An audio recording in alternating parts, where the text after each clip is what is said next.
everyone, and welcome to SelfPubCon 2024. I am Russell Nolte. I'm one of the crowdfunding advisors for Ally, and also I run a company called Writer MBA. And basically, I help authors build better businesses, build more sustainable businesses, build thriving businesses, make more money in their business, and be more productive. And when I was asked to do a keynote on publishing for profit, the first thing that I thought about was productivity. But what we're really talking about is doing the most with the energy you have. And so we are taught usually to write the next book or do the next action. But if we're not building every action so that it's more and more powerful, then you just sort of spinning on a hamster wheel. Productivity to me isn't about doing more. It's about leveraging better. A good example of this would be an email list. How an email list should work is when you have 1,000 people on it, it should be more effective than when you have 100 people on it. But you are not doing 10 times more actions in that email. You're still sending probably one email a week or maybe even one email a month. And you are getting more out of that. When I say productivity, what I mean is I want to do an hour's worth of work in 10 minutes. I don't want to fill up the rest of the 50 minutes. I just want to do it in 10 minutes so I can move on with my day and have more time for myself.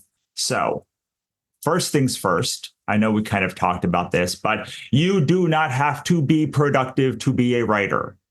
You can write less than one book a year and be a writer. You can never finish a book and write articles and be a writer. You can write short stories and be a writer. You can write one book, release it to your friends and be a writer.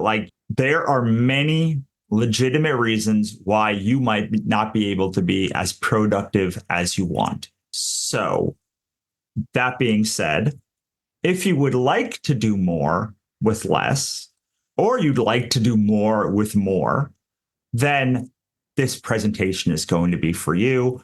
Hopefully, I can give you a whole lot of strategies. Additionally, probably if you've written your 10th book, it took you less time than doing your first book. And that is another form of productivity. So you have money productivity, you have time productivity, and you have not really caring about any of those things. So I'm going to make an assumption from now that you want to be more productive, or you'd like to do more with the time you're given, make more money with the time that you're given, et cetera, other thing. The first mental block we have to get over is that you are going to be really bad at this.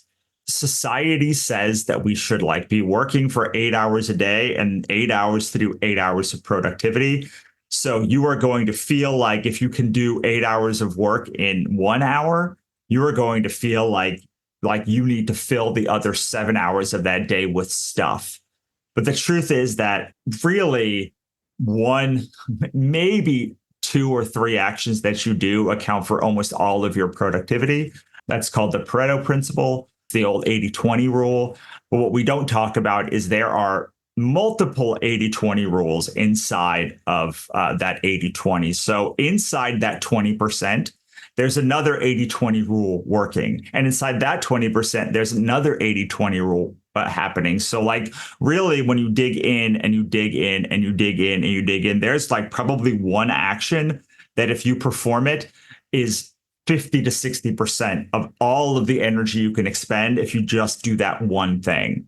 And yes, then you do other things to fill up or to grow. I end up doing a lot of social media things I don't necessarily want to do just because I want to build new audiences, or I'm testing something, or there's something that now that I have a lot of space, I can kind of play with and futz around with that I may not have done. There's new books that maybe I would write, or new lines of business that I would start just because I now have that time. But at the beginning, really what we need to focus on is what is the action that is going to give you the most results? For most of you, it's probably how to write better faster. Notice I did not say write faster only. Write better faster. So my business partner, Monica Leonel, has a whole series called The Productive Novelist. And she has a ton of books about how to write better faster. That first part is really important. It does not matter if you write faster if it's worse writing. So the thing that most people should be focused on for the vast majority of the time at the beginning of their career is how to write better, how to find their voice, how to make a point that is more attractive to people, how to convince people, how to persuade people, how to like make people feel things in a deeper way. And that can take years upon years upon years. I mean, yeah, I spent like a decade, like just doing it badly, doing it worse than anyone that I knew and figuring out like what that meant.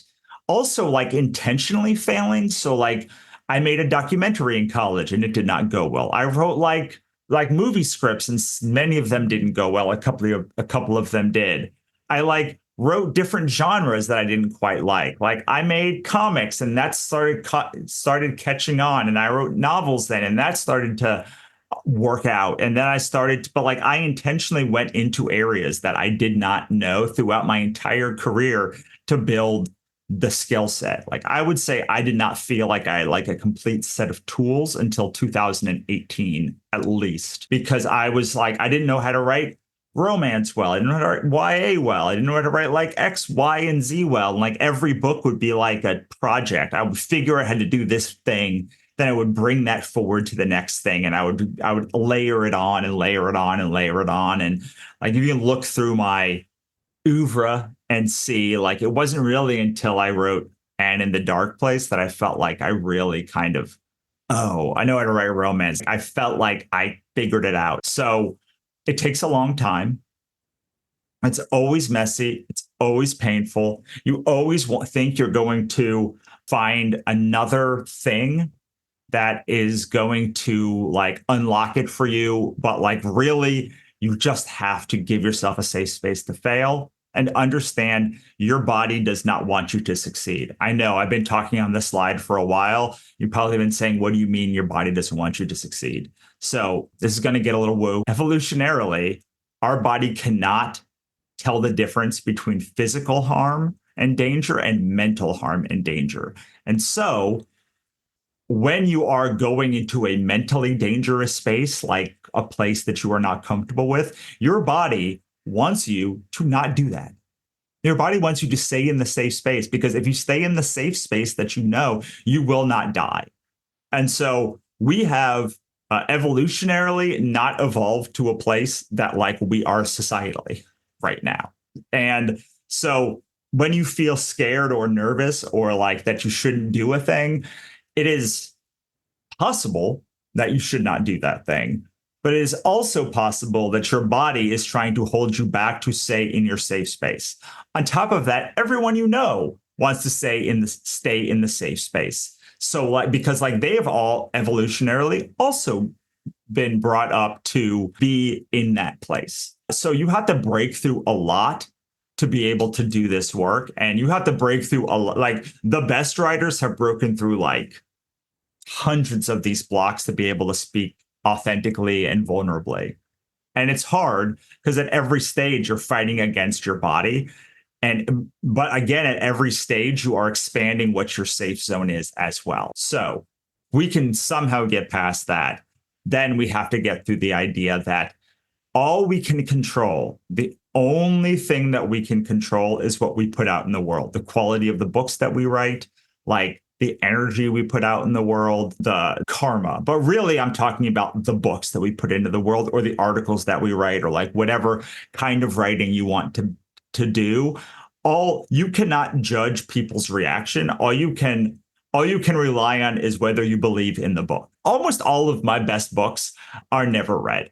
I have books that I'm like, this is kind of brilliant and I love it so much. And it's gotten like 100 reads in my whole career. And I mean, I can't believe it. Meanwhile, I'll do a article for the author stack that I spent an hour on, and like 20,000. So you can't judge success by how many people read a thing. You can only judge success by like, are you proud of the book that comes out? Are you proud of the piece that comes out? So I think about this a lot when I think about productivity, which is, look, the hard thing about hard things is they're hard.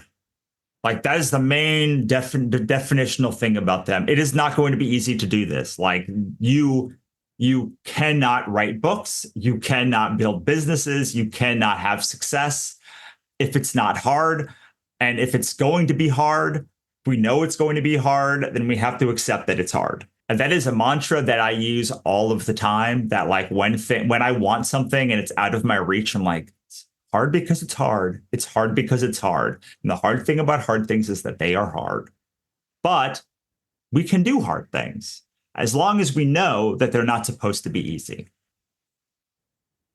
So I think of a career in 4 phases. The first is the learning phase, where we are doing all of the stuff I said before, where we're learning how to write, we're learning how to write an email, we're learning how to do all of this stuff.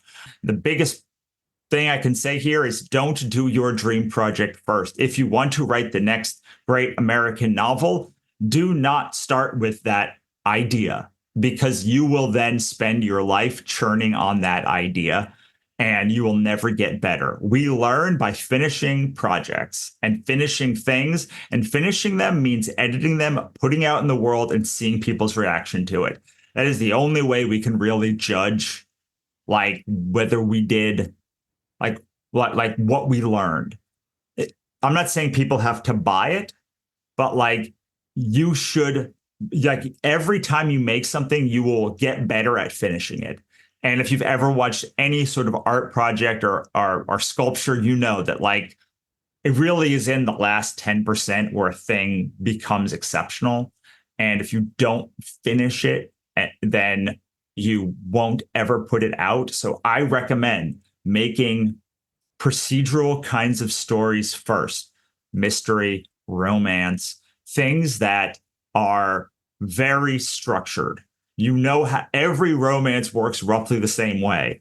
Every mystery works roughly the same way. Every thriller or action adventure work roughly the same way. You can judge success. The great American novel, large fantasy projects, big sci-fi epics, like you can't judge whether they're done or not, because like they don't follow a normal structure. So like a lot of people at the beginning get lost in that part. Then as you kind of learn how to do things and like you're like, all right, I kind of get it. Now you go into stage 2, which is also something we talked about, which is when I was like writing different genres, learning about legal, learning about like building a business, all of these things that like I didn't know whether I liked or didn't like, just to say, no, I didn't like that thing. Yes, I did like that thing. Those are the things that lend to your original voice. Those are things that like make your work your work.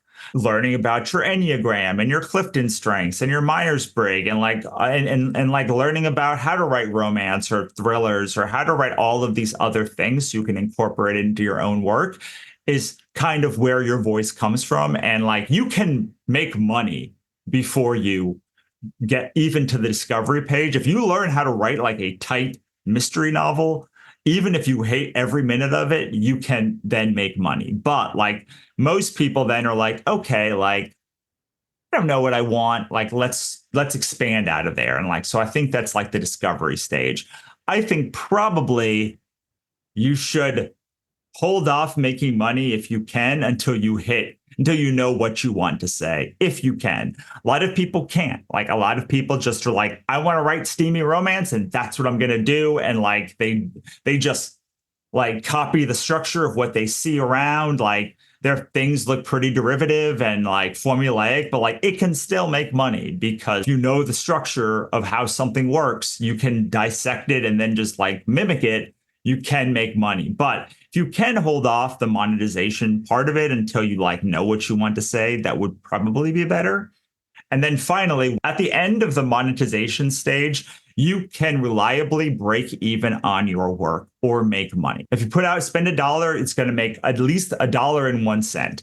You cannot really scale your business until you know how to put in a dollar and make at least a dollar and 1 penny out of it, preferably closer to $2 if you can do it. Like that's a big lofty goal. Maybe like $1.50 would be great. If you could put in a dollar and it makes $1.50, like you then can scale. But so often people scale, including myself, by the way. I also have been in this position, scaling before I can reliably make money on a thing. It's important to note that as your skill level increases, so will the number of projects you can produce. We all have a speed of creating that we start out with. And I think that first people learn structure. Like they need to know that like how a house is built. And then they need to learn about like characters. And then they probably need to know about like theme or maybe plot and then theme. And like as they learn that, it takes a long time to be like, oh, no, that's not right structure. Oh, what happened? Oh, I screwed up over there and I need to like, I don't know, reinforce a beam. That got a little bit away from me, but like basically I need to like figure out how the structure works before I can like put the spackle over it. Or as you learn it, it gets easier to do that part. Like someone who's been a master builder can just look at something and be like, okay, I know the frame, I know the thing, like I can get started good. They don't have to maybe write it down because they just like can see it all in their brain because they've done it so many times. And so again, like that shortens the speed by itself. But we can't expect to know all of the things at once. And that's the same with our business. Once we start going into our business, we can't expect to know like how to do a P&L statement, like how to like categorize our stuff, how to do our taxes, like how to run advertising. All of these things are like slow until they're fast. And it's weird because often, especially with creating, it feels like you're going nowhere and then you leap forward. And I feel like that happens.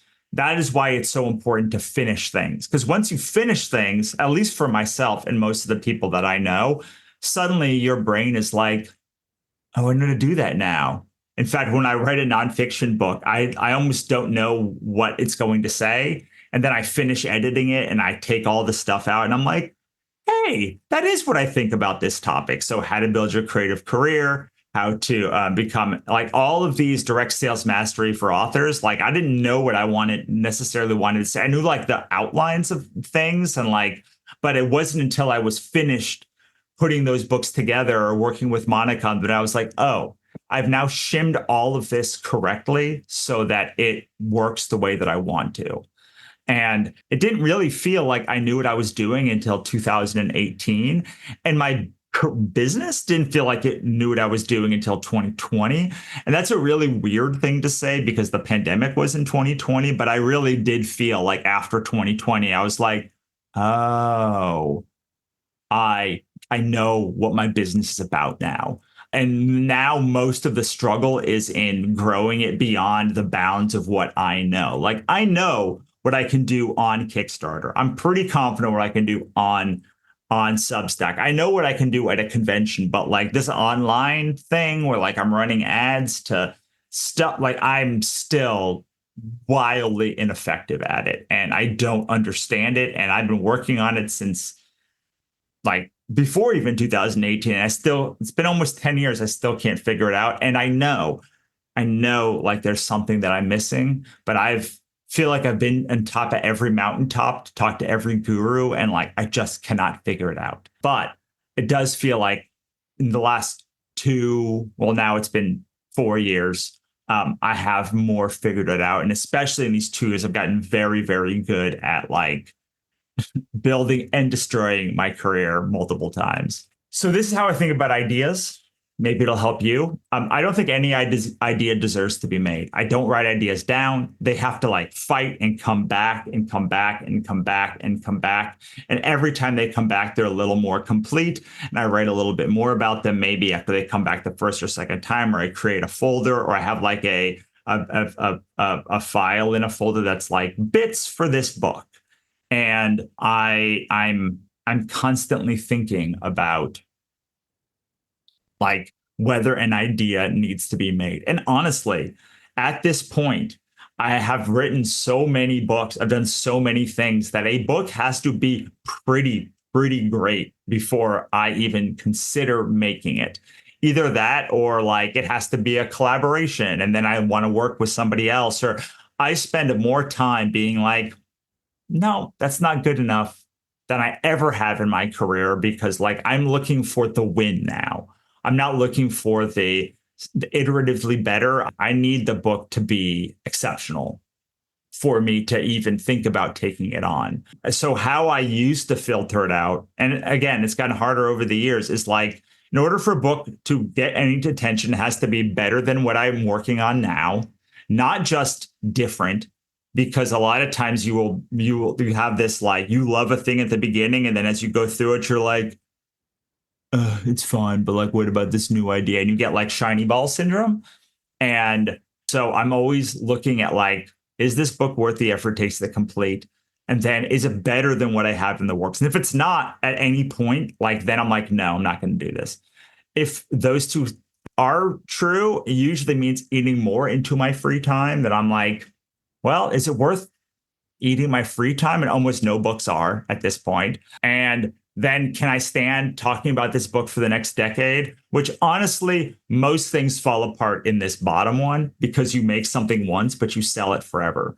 So like I'm like, ugh, if I write a book and then I like release a book, I'm gonna like either it's gonna take months of my life or months of my release schedule, and then I'm gonna have to figure out how to get it like to keep working on it.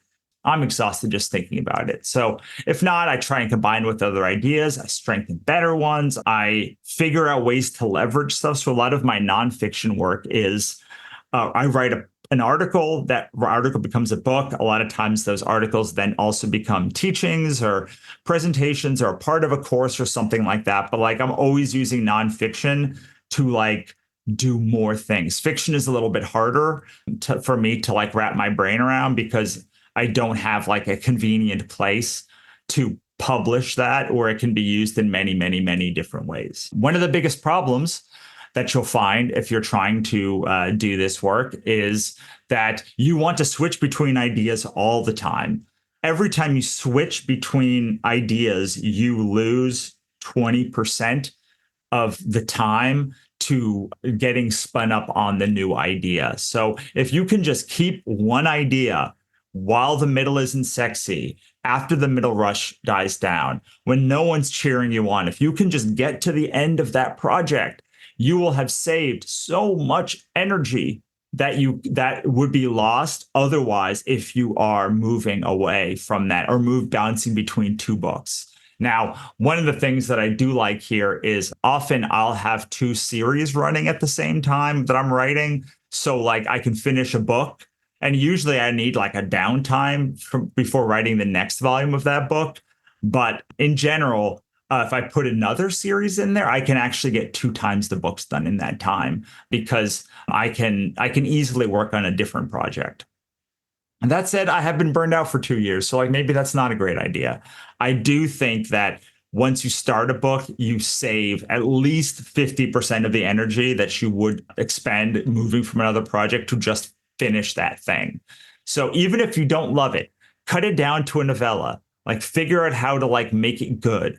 Like bring in something else, use it as a teachable moment, but like finish the project you're on because then your next project will be better. I don't think having a lot of abandoned projects teaches you a lot because as we already talked about, you learn so much from just finishing something. Oh, yeah. See, I knew what I'm talking about. I thought it was 20%. I even looked through this before and thought it was 20%, but it's double what I thought. So like 20% was the highly optimistic view of this. It's estimated that $450 billion are lost. So if you just finish this book or this project you're working on to completion, you will be 40% more productive. Somewhere between 20 and 40% more productive if you want to go with my previous estimate. But like doing nothing else except just finishing the thing you're working on. And that doesn't even include all the time you sunk into that project.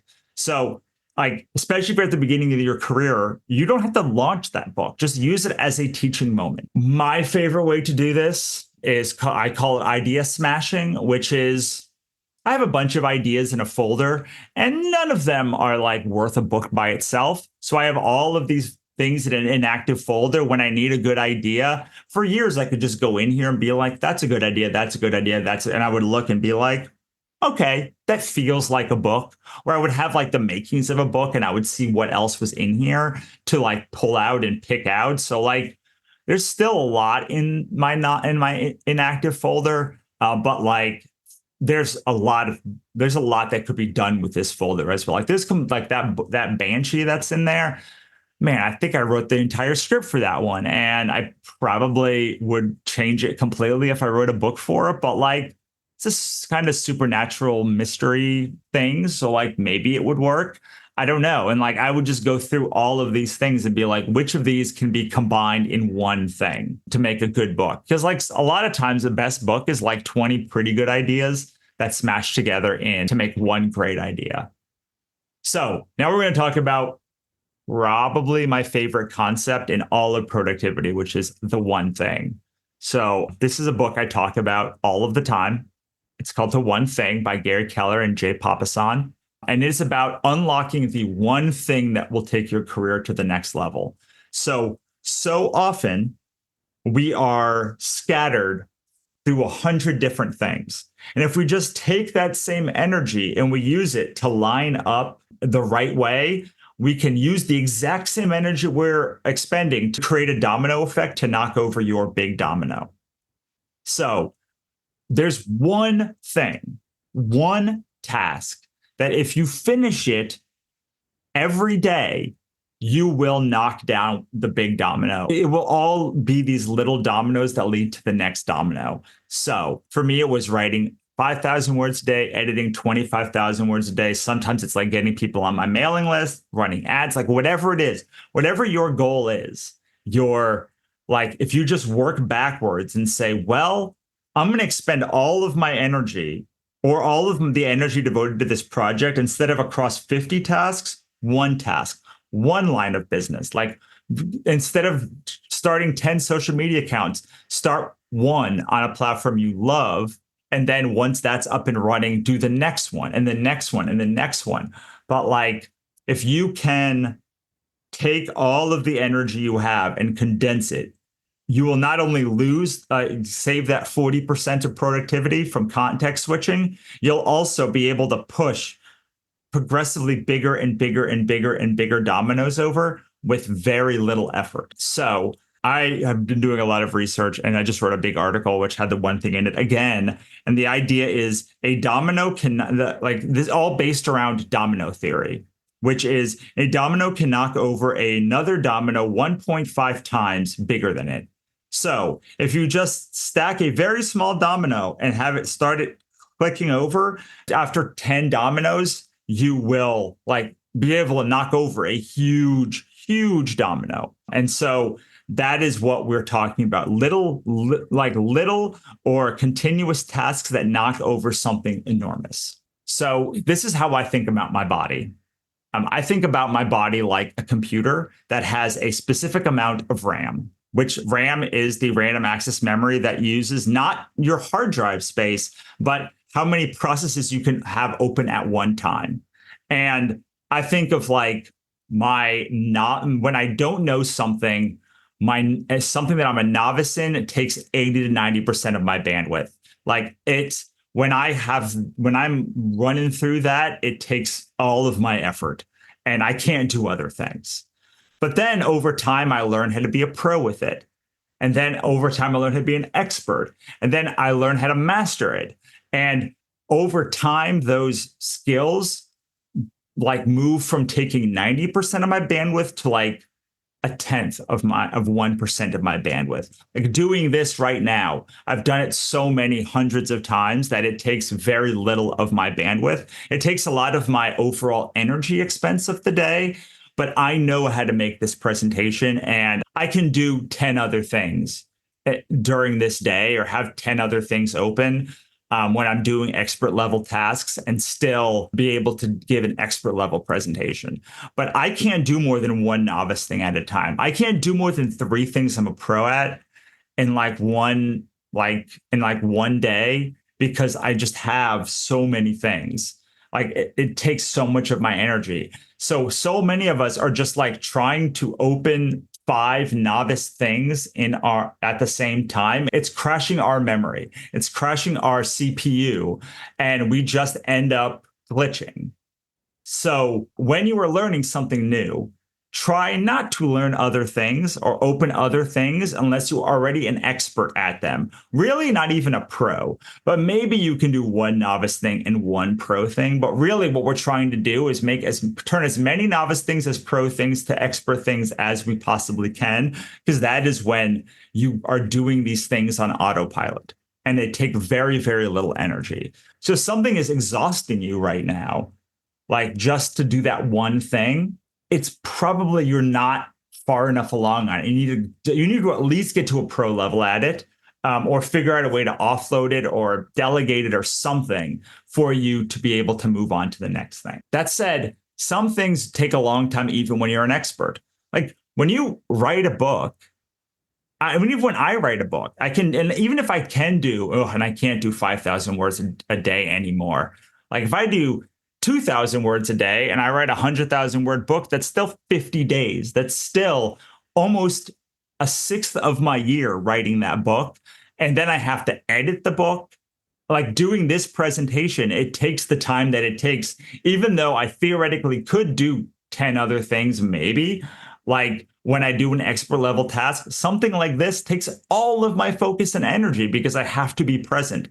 So some things, even at expert level, take a long time. But I've watched my wife go from giving her first presentation to being able to give like a presentation with very little forethought because she's already talked about the topic or done it so many times that I've literally watched this happen. She used to say, "How can it take you? How can you do this so quickly?"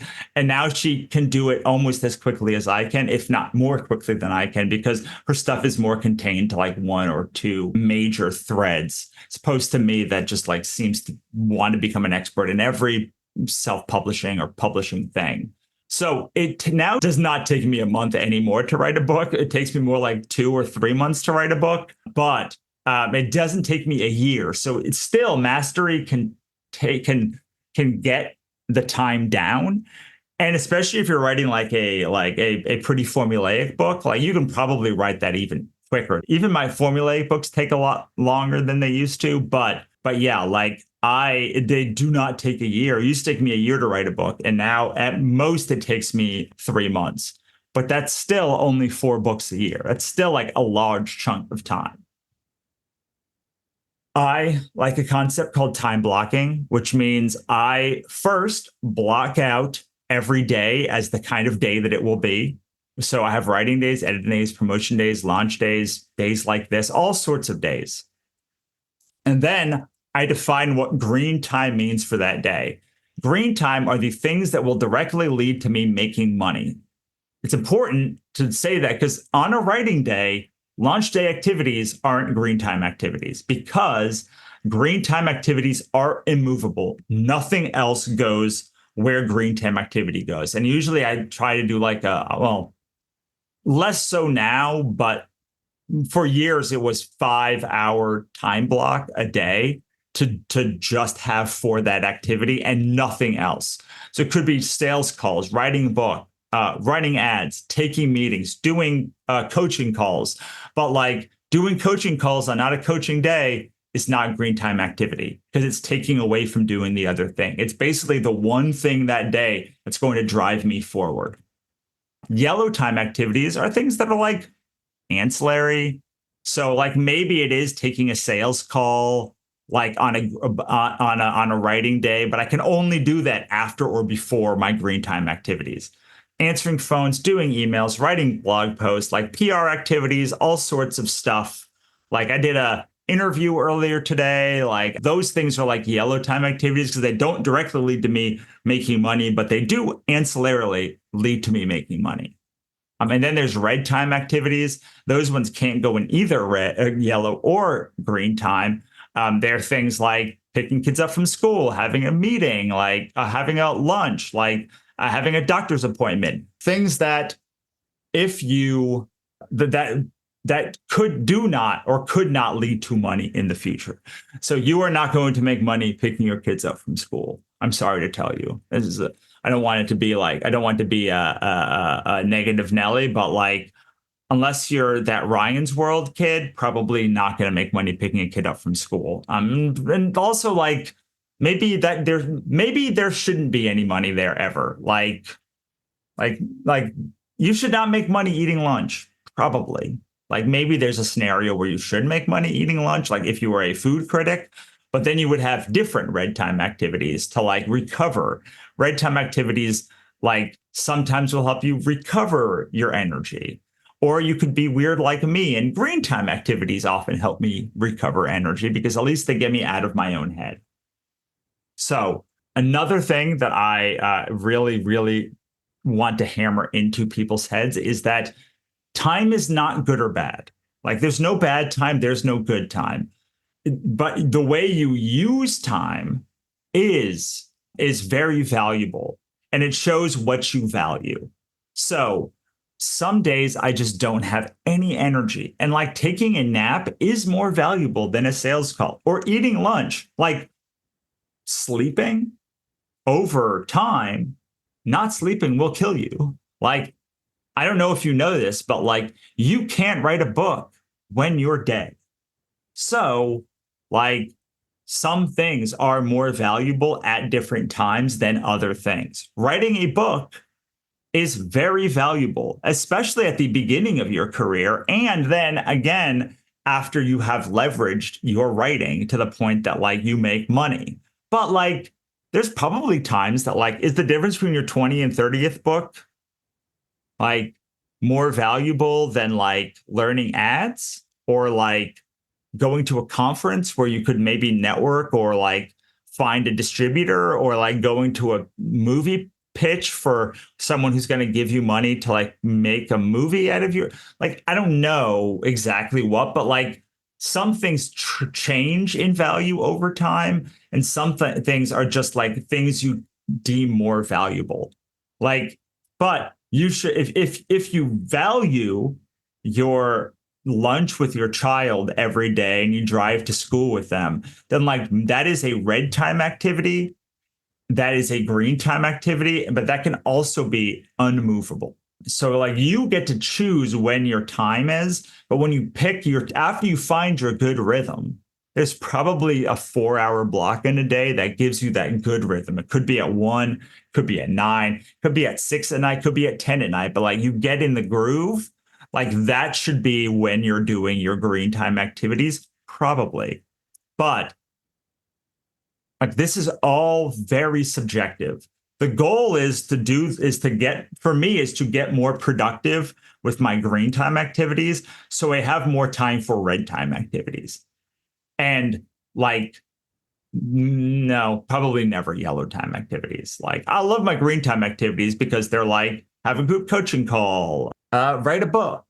I love my red time activities. They're like go hang out at this Beetlejuice exhibit, like go like walk the floor at Comic-Con. The yellow time activities are like some of them I like. I like writing blog posts, but there's a lot of like administrative stuff that like at this point I probably should offload, but I if I don't do something with my hands, then I will start thinking, and I don't necessarily want my brain thinking on its own. Like it will then associate or disassociate things that I don't necessarily love. So the goal of all this, I feel like, is to find deep work. And deep work is a Cal Newport concept, which is the idea is everything we talked about. It's finding big blocks of time where you can luxuriate and do the work that you're meant to do. I think about this a lot because every time I say yes to something, I have to say no to nothing.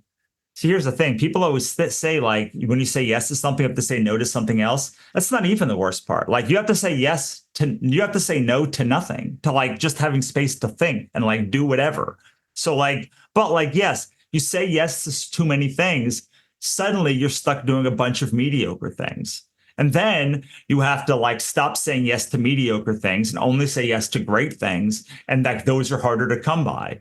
But then, like over time, you up level your network and you're saying yes to all great things. And then you have to only say yes to exceptional things. And so, like, you end up like up leveling yourself by saying yes to only things that matter at any one time. And hopefully, you're at a place at some point where, like, you want to say yes to everything that is offered because it's all a heck yes. Like the general rule is heck yes or a no. But eventually, everything's a heck yes, and like that's the place that I want you to get to with like your productivity or your partnerships or your ability to like do the work that like everything lights you up that you're doing. And I know usually now wherever you're at, it's like nothing lights you up or like very little lights you up. But I can tell you, like almost everything that I do lights me up. Like, and like it took a long time to get there, but it's awesome. And I always forget that most people do not have that. For me, the best way to do writing is in Pomodoros, which is either 25, 10, 50, 10, or really it can be anything like 50 minutes on, 10 minutes off, 25 minutes on, 5 minutes off. Heck, 10 minutes on, 50 minutes off. I've done 30 minutes on, 30 minutes off. Like I've done all sorts of things, but like there are all sorts of groups on Clubhouse, Facebook, Discord. Just about every like writers group has a writing sprint component to it now. Probably any other friend that you have does, at least if you have a group of 5 or 10 authors, like probably at least one of them does Pomodoros, probably.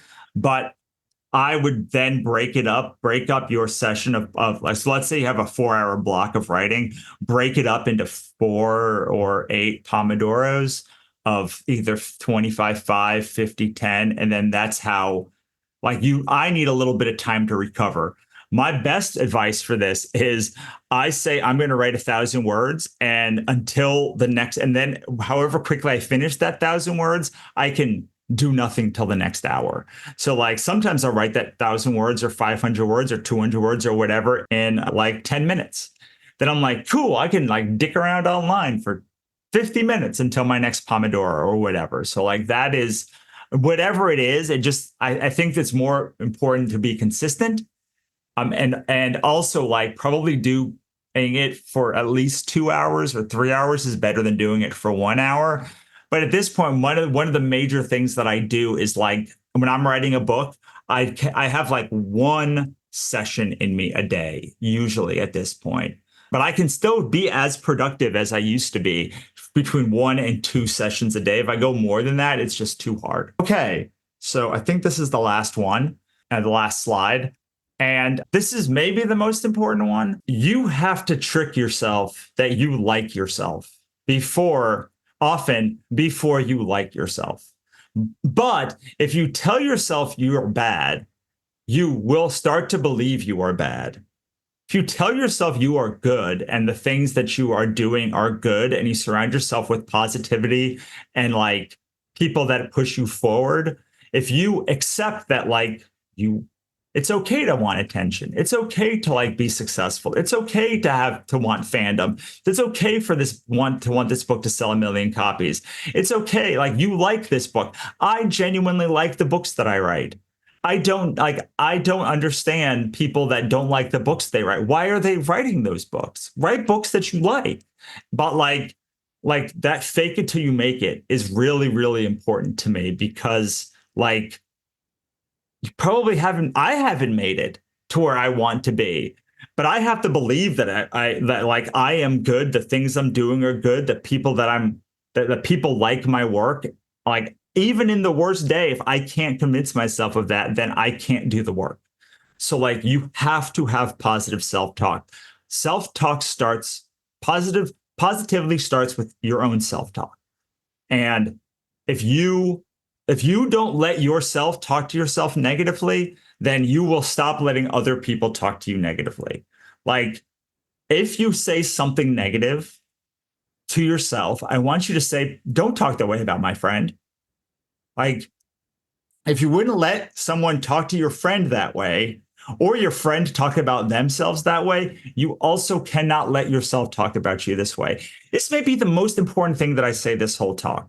Like, you are good, you are valuable, you deserve to be here, and you have to believe that. And even if you don't believe that, you have to at least say it.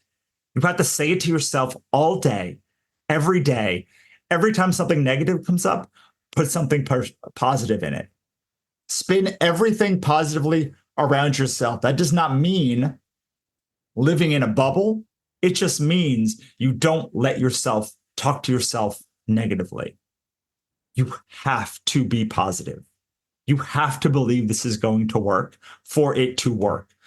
It's terrible because whether you're going to fail or going to succeed looks the same in the middle. If they drop you in the middle of an ocean in the dark of night and you start swimming, 50-50 you're swimming to shore, and 50-50 you're swimming, you're doing worse for yourself, but you do not know in the moment. So like, you just got to keep swimming. And like, believe, and because if you don't believe, then you're just going to stop swimming. And then you definitely won't make it to shore. We do not have time for questions. But if you want to find my work, I'm at russellnolte.com, authorecosystem.com, or the place I would probably drive you to is the authorstack.com, because that's where I have all of my writing. That being said, I hope you have a great rest of your show. I hope you learned something. I look forward to talking with you on the interwebs.